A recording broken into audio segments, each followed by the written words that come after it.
အတွေးလွန်တက်သူတယောက်ရဲ့ရင်ခုန်တန်းအတွေးလွန်တက်သူတွေအတွက်အခက်အခဲဆုံးအရာကတစုံတစ်ယောက်အပေါ်အလွန်ကျွံတန်ရောစင်တွေမိသွားတာပါပဲ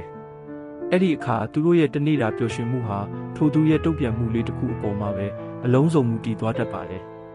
သူတို့ဟာတစ်ဖက်လူရဲ့စိတ်ပြောင်းလဲကိုအယမ်းကဲခတ်တတ်ပြီးအမူအရာလေးအနှဲငယ်ပြောင်းလဲသွားတာနဲ့တင်ရင်ထဲမှာထိတ်လန့်သွားတတ်ကြသူတွေပါဒါကြောင့်သင်ဟာအတွေးလွန်တက်သူတယောက်ဆိုရင်ကိုယ့်ရဲ့စိတ်ခံစားချက်ကိုကိုယ်တိုင်ပြန်ထိန်းချောင်းဖို့သင်ယူရပါမယ်မဟုတ်ရင်တော့အဲ့ဒီစိတ်အလိုလိုက်မှုကပဲတင့်ကိုရောတင့်ချရသူကိုပါနောက်ဆုံးမှနာကျင်စေပါလိမ့်မယ်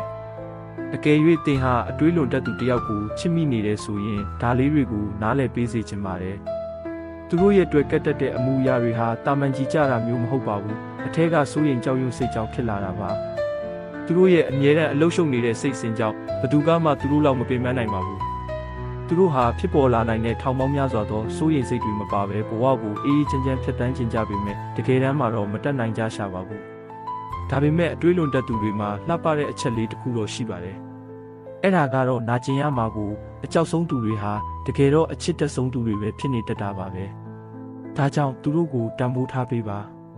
သူတို့အနားမှာအမြဲရှိနေပေးပြီးတင်ပယ်မှထွက်မသွားဘူးဆိုတာကိုစိတ်အေးသွားအောင်အချိန်ချင်းပြောပြပေးပါသူတို့ဟာအရင်ကအထားခံခဲ့ရတဲ့ဒဏ်ရာတွေကြောင့်တယောက်ယောက်ကိုယုံကြည်ဖို့အတွက်ခက်ခဲစွာတင်ယူနေရဆဲဖြစ်ပါတယ်သူတို့ဟာနေ့တိုင်းမှာသူတို့ရဲ့ကိုယ်ပိုင်စိတ်အစဉ်နဲ့အကြီးမားဆုံးတိုက်ပွဲကိုတိတ်တဆိတ်တိုက်ခိုက်နေကြရတာပါ